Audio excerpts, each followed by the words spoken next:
Welcome back. Now, we are done with the youth empowerment. That is a discussion with the Global Entrepreneur Talent Management Phase 4, that is GETM4, a discussion that focuses on helping you understand how research impacts the society in terms of entrepreneurship and developing respectful impact, that is by acknowledging different cultures and how they affect us as a people.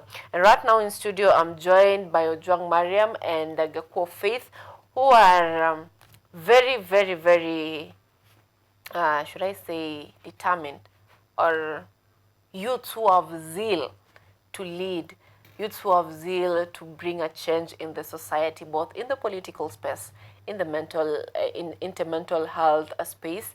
And before I shower them with all these praises, I would like them to introduce themselves. I'll begin with you, Faith. Karibu sana to our studios. Thank you for making time. Thank you so much for having me here. And they say men before, but I will go first because ladies first. Yeah, my name is Faith Gakpo. I'm a student at JKUTV.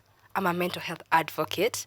And in the spirit of mental health advocacy, I'm founder and director of It's Me, Myself, and I initiative.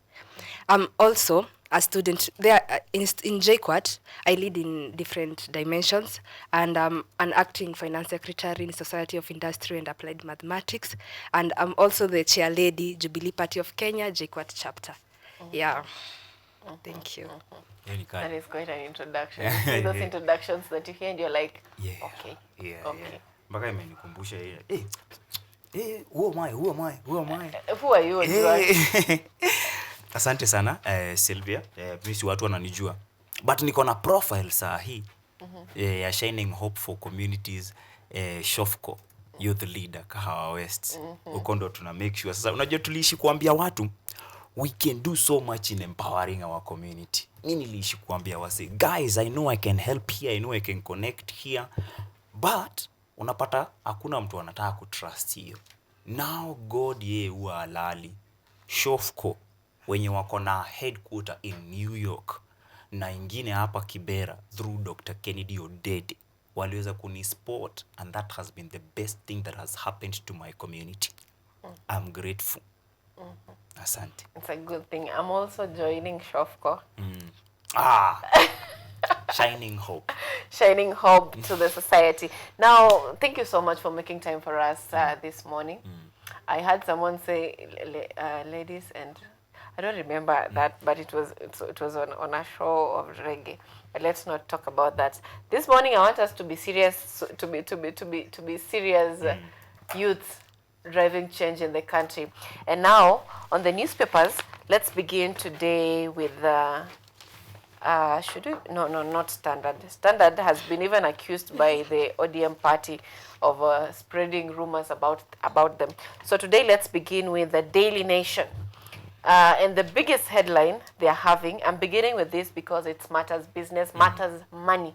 Yeah, sure. You know, money first. Yeah, sure. So Ruto's office gets 2.3 billion for first lift. And it continues saying that Kenyan taxpayers will pay billions of shillings to upgrade President William Ruto's offices in the new budget, whose implementation begins on July 1st, 2025, making it one of only few state agencies to enjoy increased cash allocations. Before Juang, you jump on me, the budget is also having increased allocation on the education sector, military, aviation, and police. Those are among the biggest winners of the 4.2 trillion budget, and that means that the teacher service can employ more teachers. You need to understand. The teacher service can employ more teachers.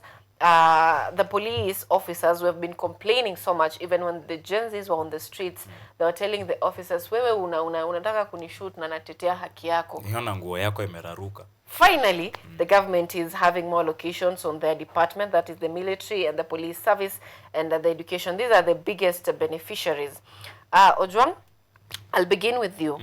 Have you read or have you gone through the 2025-2026 budget? The proposed budget. Yes. The proposed budget iko na truths that are half. Iko na vitu tuliona pre-2022. Pre-2022 we were fed on a hustler idea whereby we will have houses built for us by the government and then we buy them affordably. That is a good thing.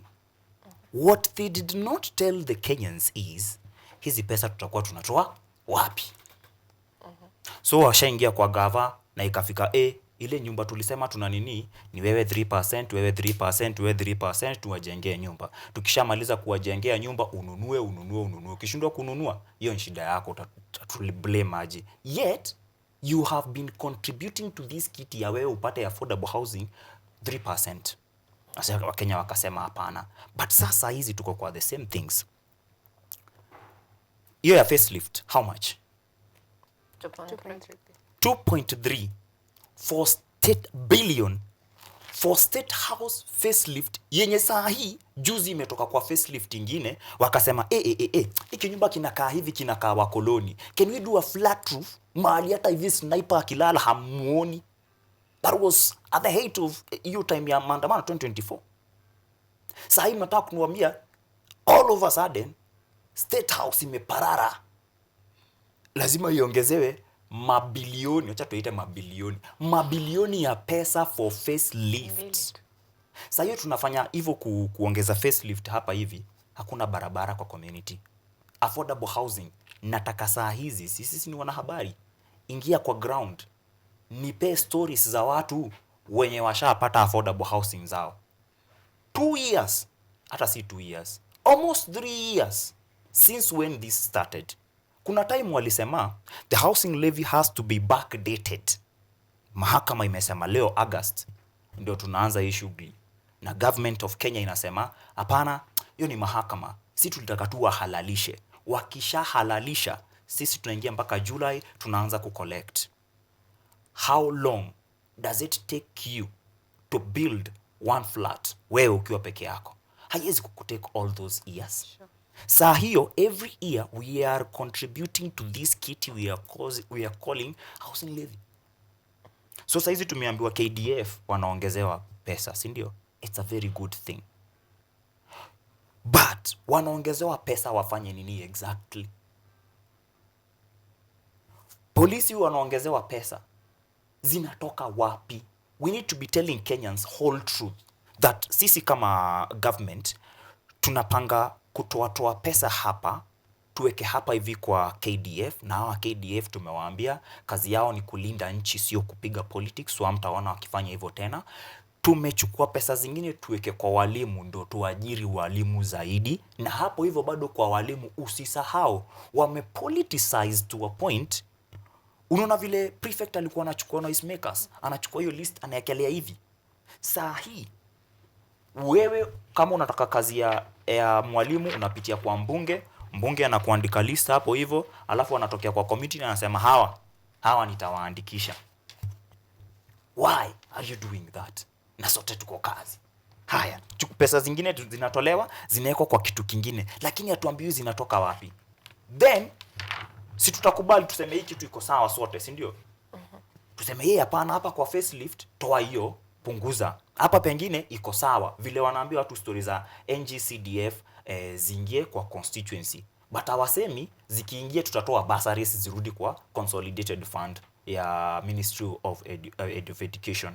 Saa hizi gavo utasikia wakisema si tumesema hatutakopa sana ama hamtaki tukope. Ni sawa basi, nyinyi tuwanyonye. But Mbadi knows that will make us go wild again. Juu kuna mahali upress lazima ita collapse due to pressure. And it's not just on taxation, because the government is resolving to do internal borrowing, and that means that the common mwananchi will probably be competing with the government in getting loans. Hapo ndio naingia. Si hizi pesa zote si tushakubali tunataka gava ipeleke hapa, si ndio? But gava haina na hajatuambia plan ya kuzipata. Bado sisi ndio watarudia waseme hapana, tumefanya hivi na hivi na hivi. Hiyo ndio kuibiwa. Tuna lose the whole aspect of what Kenya is. I think people don't understand what Kenya is.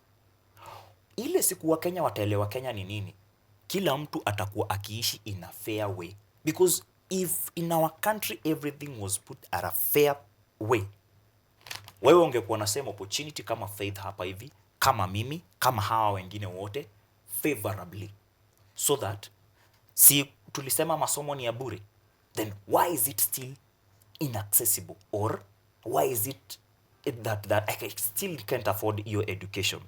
Hii Kenya ni communities, nyinyi kama Waluo, nyinyi kama Wakikuyu, mnakutana mnasema ndo tusirejeshwe mahali mkoloni alituweka. Can we agree tushikane mkono tukuwe na a consolidated fund, tuiite republic? Wewe uko unachanga kitu kadogo, wewe unachanga kitu kadogo, na mimi nachanga, tunaweka hapo. Then amongst ourselves tutafute watu wa kuenda kutulindia hizi pesa. Anafaa afanye nini na hizi pesa? Hizi pesa anafaa akuje ajenge barabara hapo, ndo wewe uendelee na biashara yako in a very easy way. Hizi pesa wajenge hospitali hapa, ndo wewe ukigonjeka hapo kwa community utibiwe juu ni pesa zako. We don't do that nowadays. Politics is about one person. Kama saizi utapata, we are making everything about Ruto. Because Ruto amekuwa kama serpent. Yeye si president, ni serpent.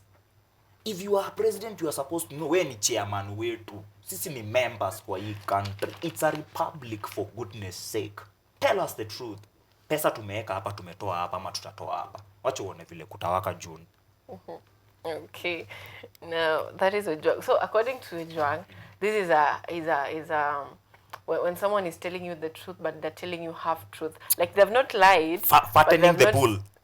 They are fattening you.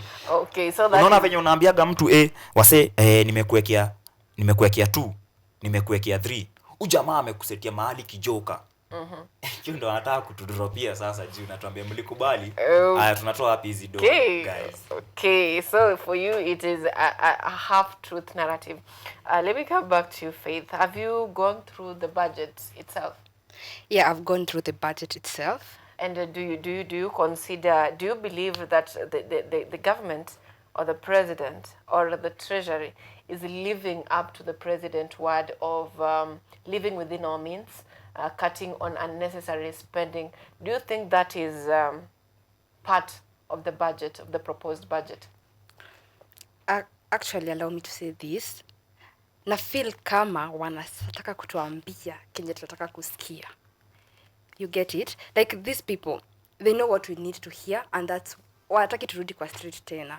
Actually, I will second Ojwang. Yeah, sure. Yeah. So you would second Ojwang. Ojwang is saying that they're giving us half truths. Is that the same for you? Yeah, half truths. Why do you think so? Let me go back now to the housing levy issue. You see, once you have, like, if they wanted to be accountable, they could have started with one flat.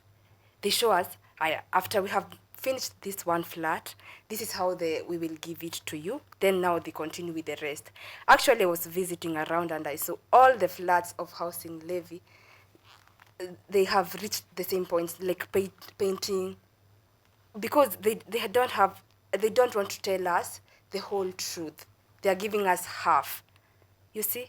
Actually, in this, the finance bill, I haven't gone deep to it, because I know once I go deep to it, I will feel like I will inject more to people. Now I'm going little by little, analyzing, and at least I get now to, because I want to use it for civic education, to educate some people and the community. I'm going deep to it.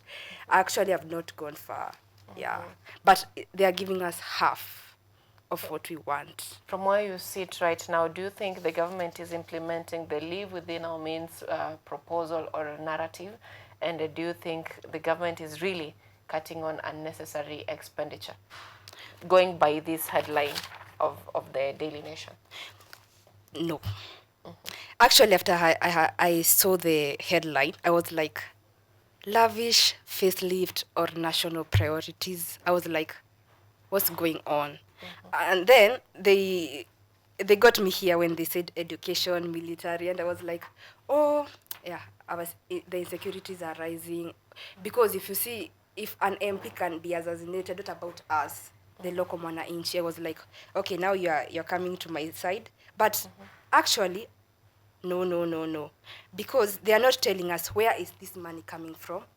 How are we going to now give it to education, military, aviation, and police?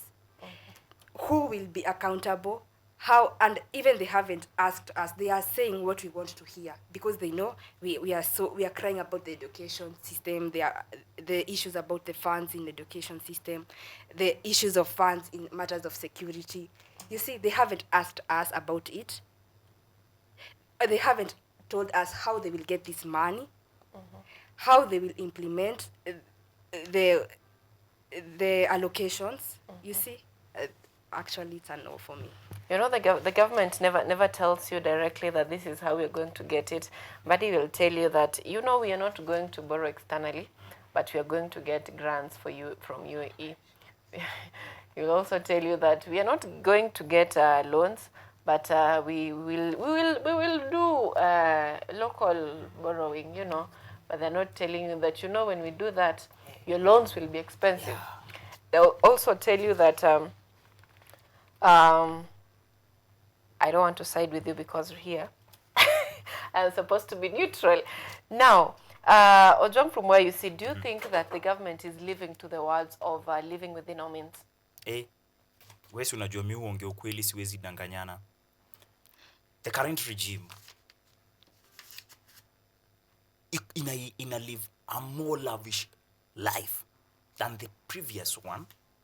Yet, in terms of economy, we are doing worse than we were doing before 2022. Before 2022, we had come from a global pandemic. But tulikuwa tuko able kusurvive. Unajua watu walikuwa wanalia sana, unga umefika 200 and something. But sisahau bado the staple food of our country ni ugali bado. So watu walikuwa naweza unangangana kwako kunuke kitunguu na kukuwe na unga. Saizi unga wanasema ni 160, lakini bado haupati. If unga ni 215 kwa budget yangu na unga saizi regime imefanya ikuwe 160, then nafaa kuwa nikiwa na 215, niko na mafuta, niko na sukuma na niko na Royco cube. Kwa Mkenya mwenye anatoka ghetto, it's still hard. Tunasema dola imeshuka, haijawahi shuka hivyo vyote. Hadi tunasema iko fiti. Lakini bado dola ikiwa imeshuka hivyo, kwako vitu ni more expensive. Aje sasa kama si kuishi tunaishi kwa uongo. Hakuna austerity kwa hapo hivyo. Wao wanataka wajitajirishe zaidi. Uko na state house, umefanya all these renovations, and then umeenda umeongeza watu kutoka ODM umewaeka hapo hivyo wakusaidie kuimba the same thing, and the first thing you can cry about is facelift. How is that living within your means? Hata wasichana huku nje hatushindi tukinunua makeup zao, wewe unataka it's an office, guys. Can you do your 9 to 5? Ukishamalizana na state house, kama unataka nyumba mzuri unaingia Sugoi, unalala, kesho unaamkia hii ofisi. Okay, you mentioned something about the economy, and still we are talking about the president words against him. So earlier, when he was coming in office, that was around 2022, the president is on record of saying he will reduce the number of state advisors and all that. But as we speak at the moment, the Standard is saying that the burden of advisors, gobbling over 1 billion annually in salaries and office cost, President Ruto's growing team of 20 advisors is a heavy burden on taxpayers. Despite their impressive CVs, many fail to offer tangible benefits to Kenyans, with their roles overlapping those of cabinet secretaries, leaving the country questioning their usefulness. So apparently in this country, if you're loud enough, if you're influential enough, the government finds job for you. Alai. So because enough. At what point? It's not my words. The standard says despite their impressive CVs. That means they have qualifications. And most of these people you're seeing here are economic advisors, Council of Economic Advisors to the President. There's Council of Economic Advisors is 1, 2, economic empowerment, that is related still on the same, that is 3, and chairperson of economic advisors, that is 4, and then we have national security advisor to the president. Now we have these 4 people who are supposed to be advising the president on the economy. Let me begin with you, Faith. This is a broad one. I will ask you, do you think that the advisors are doing their work diligently, or this is just a waste of taxpayers' money? This is a waste of taxpayers' money. Actually, let's do it like this. A country is like a company. Like a CEO having a lot of advisors and no product, like no increment of product, nothing, no positive impact. It's not making sense, actually. What I can say is, the higher the number of advisor, the higher the salary. Like once you add an advisor, that's another budget. You need to pay that person, allowances, everything.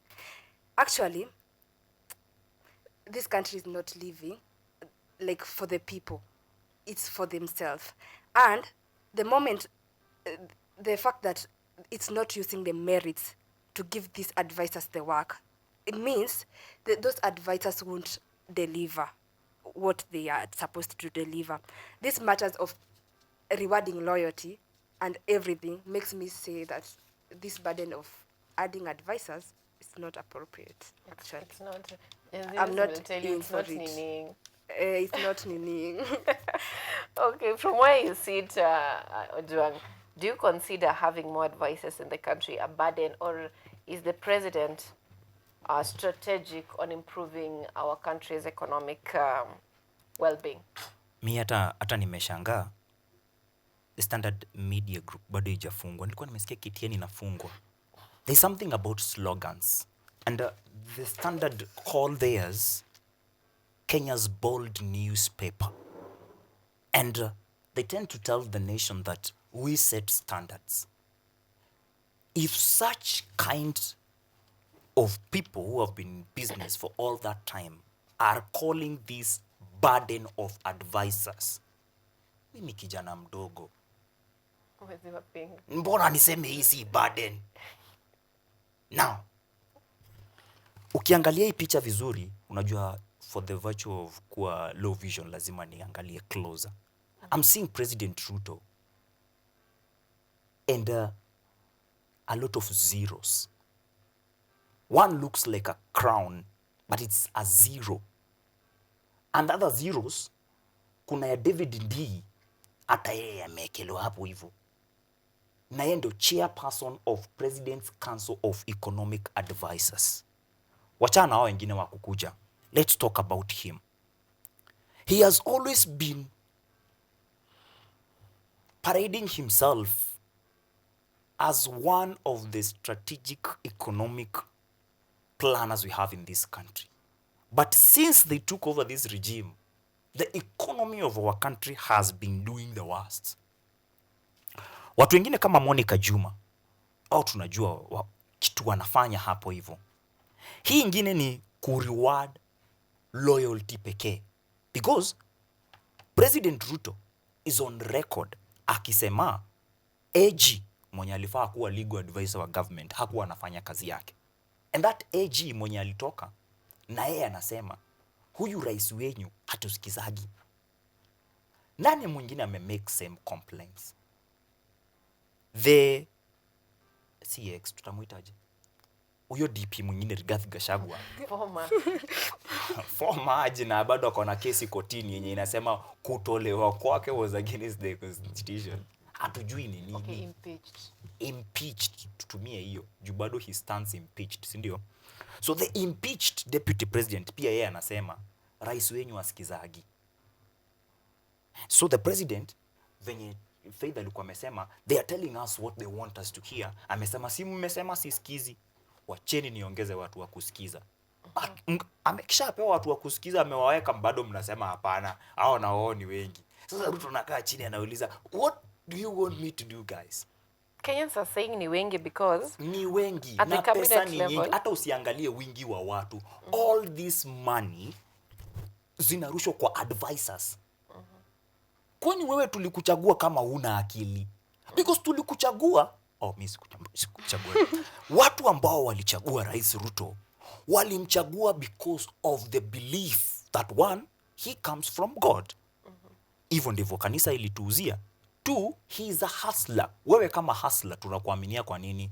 Every Sunday uko newsroom, every Monday usiku uko newsroom, every Tuesday asubuhi uko newsroom. Saizi uko nominated emerging female media personality of the year. Tunaona kazi, tunaona results. Yake hatuoni. Tunaongeza tu advisors. Yet tulikuwa, yes, alikuwa hustler. Tulikuwa tumemwaminia that akiweka Bible chini vitu zitachange. Saizi zimeshindwa, na badala afanye the honorable thing ya kuondoka mwingine mwenye naweza akuje, tunamuongezea advisors. Advisors wenye tunampelekea, wa kwanza wenye alipelekewa tujaona change. Saa hizi advisors wameongezeka, tumetoa mpaka kwa familia ya Oburu Odinga. Na tukasema Jaoko Oburu, yeye ndiye atakuwa economic empowerment and sustainable livelihood special advisor. I think we should be given their job descriptions, not just their titles, because just hakuna job from description hapa, hakuna job, ni karatasi tu, pesa ziingiage kwa account yako per month. big names. Talking about pesa, What about at the cabinet Sylvia? level, I have just a minute. Okay. At the cabinet level, we have 3 advisors. At the cabinet level, CS gross monthly salary according to SRC is 977,000 Kenyan shillings. The total amount 3 advisors take home is 2,871,000 monthly. So yearly it is 34,452,000 annually. So the presidential advisors earn 196,138,116. But yeah, those are figures. Those are not just numbers. Those are salaries. And at the principal level advisors, we have 17 advisors. And principal secretary gross salary according to SSC is 972,000 Kenyan shillings 519.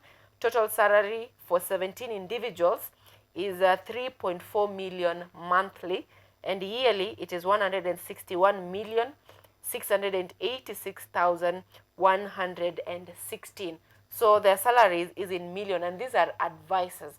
We have not talked about the salaries of principal secretaries of different departments. We have not talked about the salaries of cabinet secretaries. So these are not things we have talked about. We have not talked about their allowances and all that. So truly speaking, it is like the taxpayers' money. The first budget is of salaries. We've not talked about the salaries of members of parliament and all that, and the increase and all that. So it's about the first salary that it's think of during this budget making process is from the top, and then ikibaki ndo maybe mtapata wewe ukiana 30,000 maybe ikibaki maybe you'll get it. You had something for us. Yeah, I had something.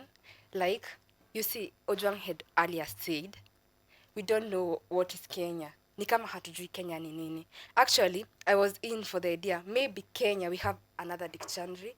Maybe the advisor means something else. Maybe hapo kuongeza advisor kuna. It has a meaning that we don't know. You see? Because hiyo kuongeza advisor each and every time, maybe the word advisor in Kenyan dictionary means something else. Now we need to know what's the meaning of this advisor. Kupakiandiko hapo and an advisor is someone according to Kenyan dictionary. Yeah, maybe tuna complain na maybe there is another meaning. Imagine for the last, let's say, a year, we have been advising President Ruto on every newspaper review. Na ni kama hajawahi sikia. You're not presidential advisors. But we are saying this is Kenya. Kenya. We are community and partakers of Kenya. Wewe ni chairman too. I should be able to advise you. You are just a president. Mbona tunafanya ikaeka president ni king? Unajua saa hizi a community in this country wanaweza sema sisi hatutaki kuwa part of Kenya. Washawahi sema. Wapwani washawahi. Si ndio? Because ni watu walikutana wakaweka mutual agreement, vile mnapatanaga na chali mnasema tunaweza ishi pamoja, ndio tukuwe na shared interest. But wewe unaniambia sisi tuchange do kwa hii consolidated fund, wewe upeane hizo mamilioni zote kwa maadvisors zenye zitabaki utupee sisi. Mbona nachanga unipee mabaki mimi aje? So if Kenyans got to understand what Kenya is, they would love it more. They would have more boldness to fight for their space and their rights. They would not need former president, the only former president we have, to go even to other countries just to motivate us to fight for our country. We are living in colonization. But wazungu weusi. Okay, now let's end the discussion about the budget and the finance bill at that point, and take a look at a little bit of politics of the country. And that's the focus is on the Star. The biggest headline on the Star this morning is besieged leader will Wipers Kalonzo accept to play second fiddle to Matiang'i, and will Mount Kenya agree to miss both presidency and running mate? Just to put this into context, the Star also has there why president may be forced to revisit deal with Kindiki. I want just to have all this put together. And also they're having a quote, Matiang'i, often referred to as Mr. Fix-It, and the previous regime is increasingly viewed as the most formidable threat to Kalonzo's presidential ambitions. So, there is a women leader in Migori, jana. Alisema, niliona mwanamke mmoja na wanawake watano.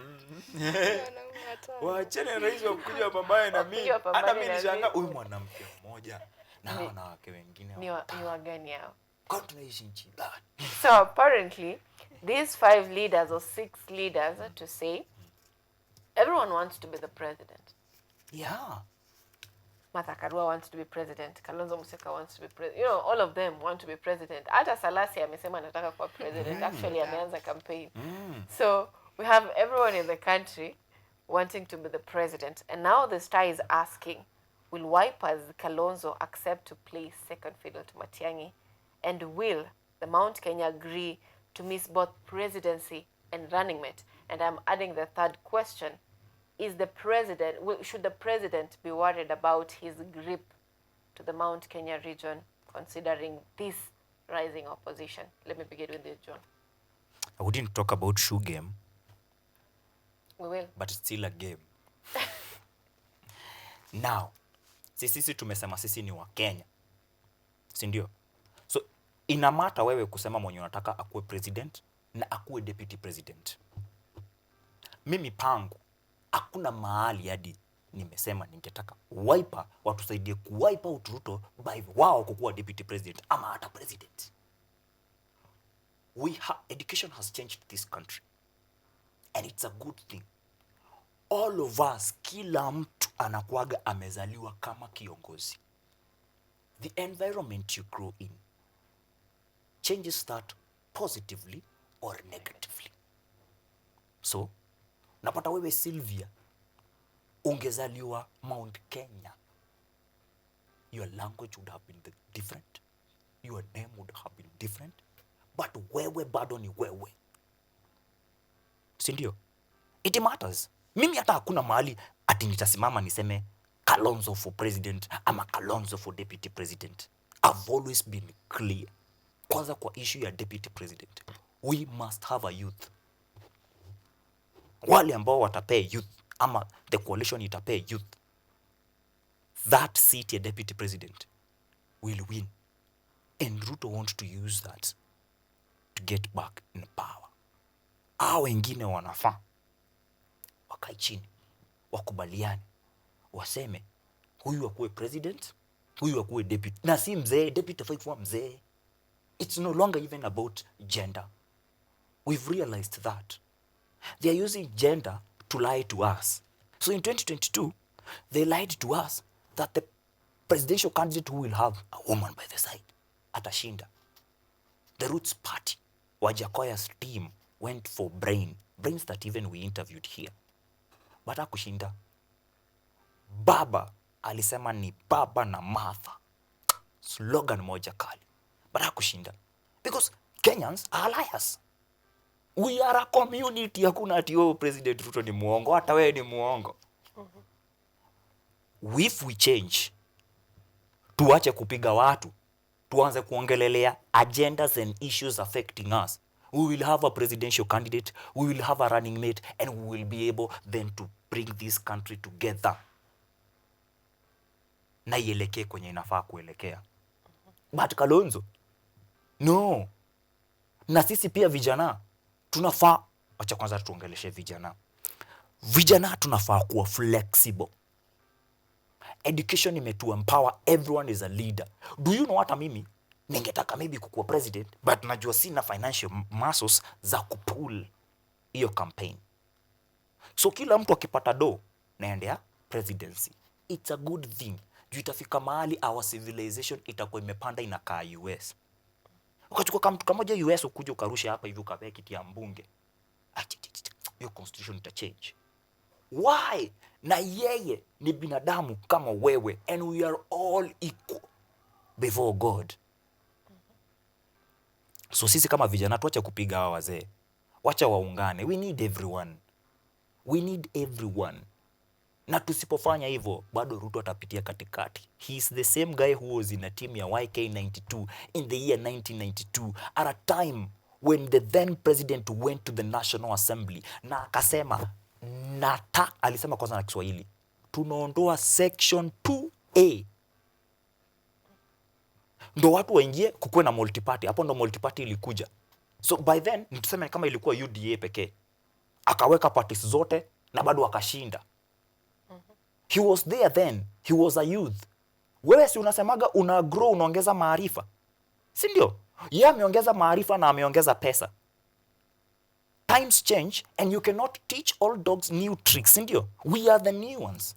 Why do we want to use the old tricks zenye walitumia? Na yeye jua hizi jua zetu, then si tuungane tu, tupendane. So according to you, whoever will be the president, it's none of their business as long as the deputy president is a youth. Na si Ruto, si whoever, usisumie whoever. Si whoever. Kwa watu wote wenye wamesema wanataka kiti saa hii. Sawa? Si wanasema Kasongo must go. So ni anyone apart from King. Okay. Then tuanze kupanga nchi. Okay, now let's come back to you, Faith. Do you consider this something that should be a conversation in the country, whether Matiang'i or whoever it is holds the second place in power, or if Ruto is losing his grip in the mountain? Do you consider that to be something that we should be talking about as a country? Yeah, sure. It's something we should be talking about. And you see, the mission is one. We are saying one term unstoppable. Like, if this president, our president, should only rule for this one term, and the next term we are getting another new president. Now, in opposition, in politics, we say an organized minority is a political majority. Once the oppositions become organized, and whoever will deputize whoever will be the presidential candidate for the opposition, I propose he or she to be a youth at least, because we are not here just for formality. We need to take part. We need to be there. Actually, and as a member of Jubilee, I will say that Matiang'i is a plan that will start. Which Jubilee? There are two factions of Jubilee. Which Jubilee? The Kioni Jubilee or the Sabina Jubilee? The Kioni's Jubilee. Oh. And we are saying that, and we are emphasizing that Matiang'i is a plan whose time has come. And we believe that once the opposition, once we are organized and Kalonzo, Honorable Kalonzo, accept, or whoever he or she will be selected, accept to deputize, and God willing, coming the 2027 election, we have at least two positions. Like, we have two people in that ballot for presidential position. Actually, we will the one term will be unstoppable.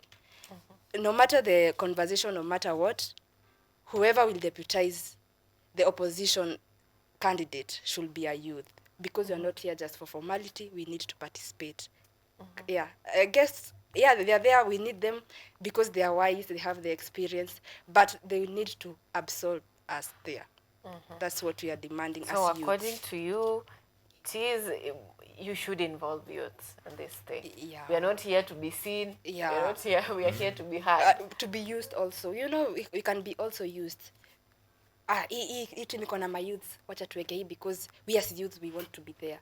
After that, we have seen it's a norm. Mkifika pale mnasaulika.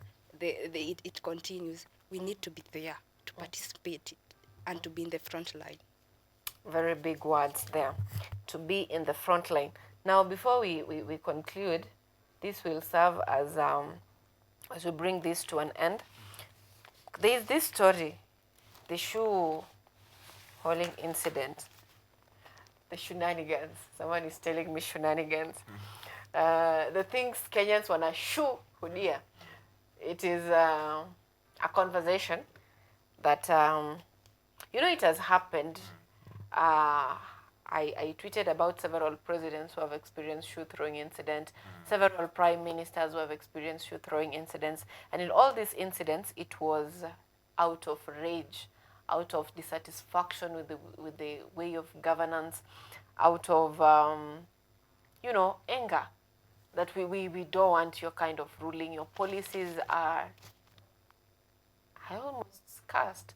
Your policies are not good policies. So, and when this happened, one angle of the video, and that's how I love this current generation of technology.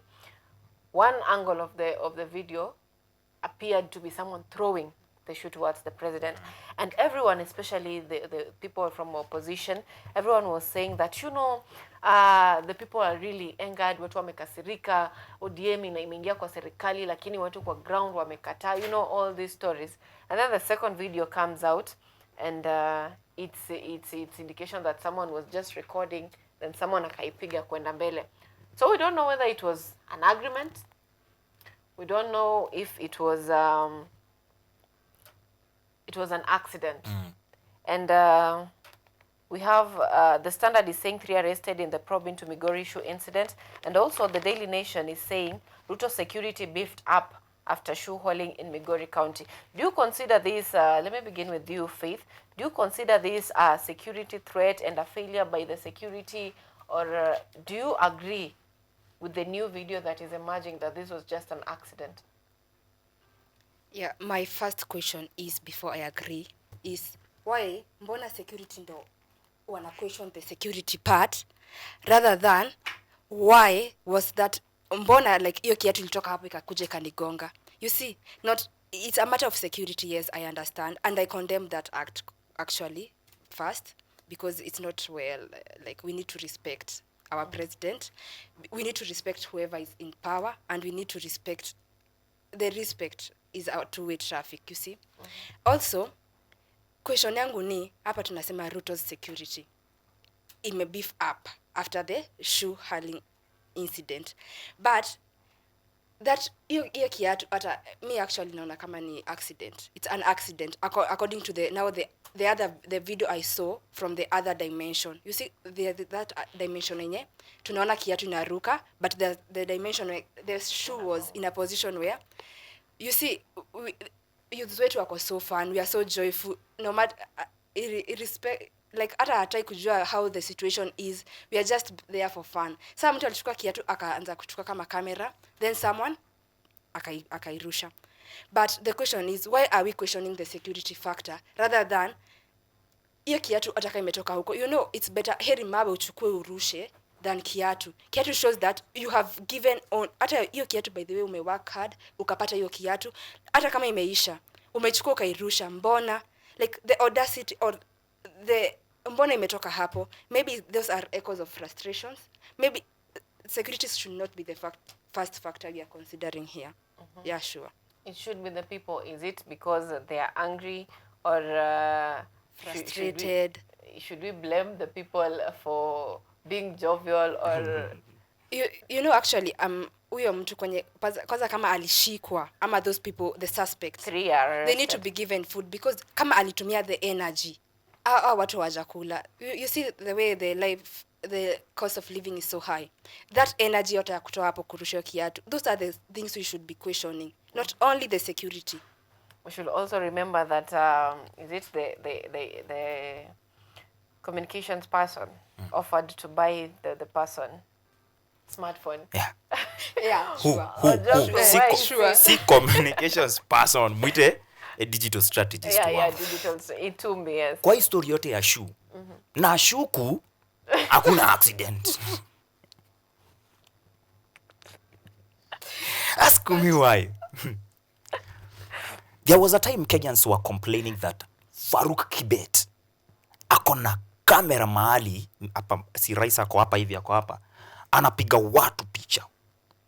Hiyo inakuaga ama walisema ni ya kumonitor security. So kwa hii nchi yenye watu wako talented hivi ni ma-actors, kuna mmoja amesema nataka ni trend TikTok, anainama, si president ako pale, ye anainama hapa, anatoa kiatu, anaweka hapa juu, anarecord hadi mimi ni jam. Si ndio? Kwa nini huyu kijana mwenye inasemekana alijama kagonga, si inasemekana kiatu kilikuwa hapa kagonga? Aligonga juu yeye alikuwa so interested na kuona President Ruto na kumsikiza, lakini kiatu. Have you seen the distance? Hata Mluya mwenye ameshika ubusuma hivi aka nini, you need a lot of force. Kiatu juu ni light. Kiatu chenye tunaweza sema ni kizito, labda kile walikuwa naambiwa kivue na Mungu Musa. But hiki kiatu kingine you need force ndio ifike hapo, si ndio? Wewe si ni Mkenya na tunasema uko na njaa, mbona utumie force? Angefanya tu hivi anguke chini. But it has been on the record people creating narratives. Kama fisi nataka kukula kondoo, unasemaga inanuka hii.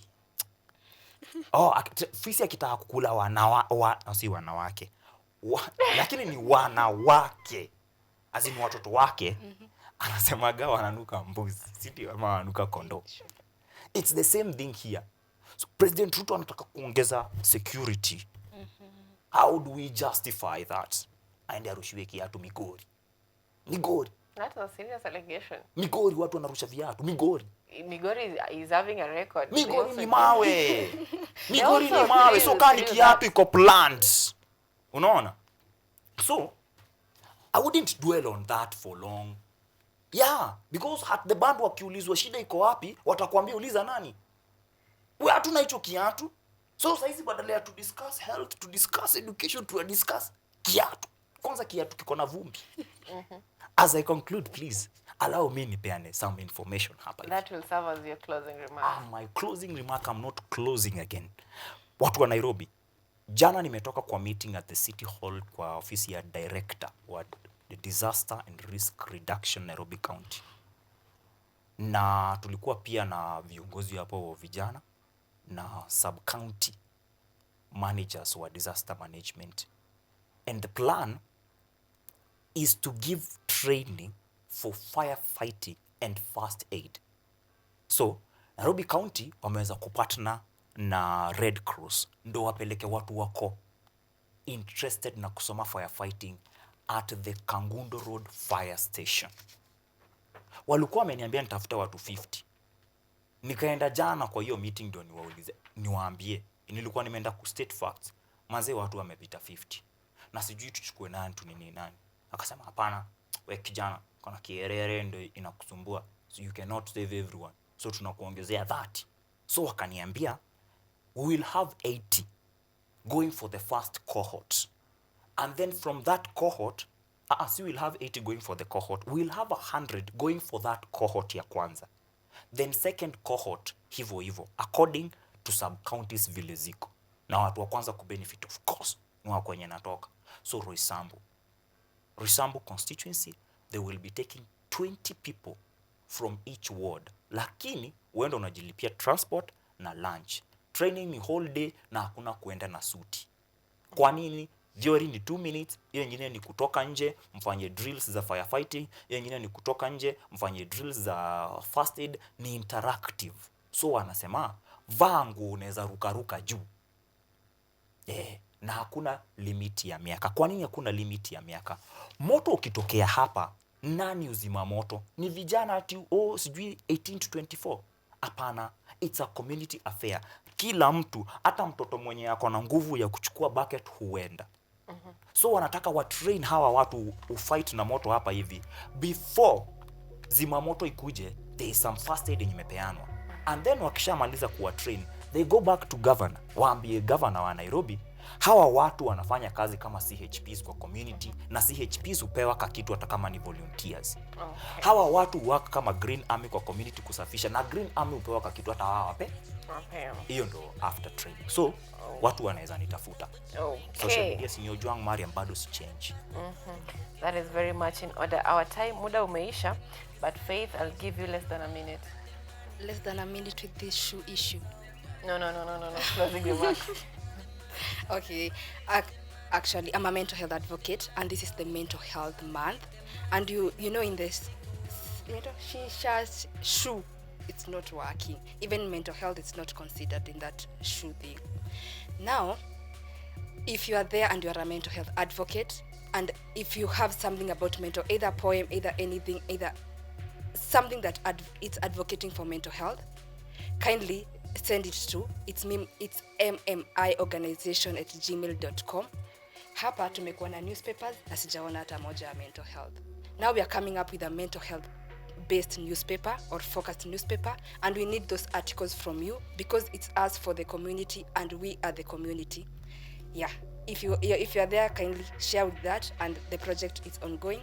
Kindly usifungiwe nje. I'm Faith Gako. Follow me on all social medias account. Okay, you said me, it's me and I myself.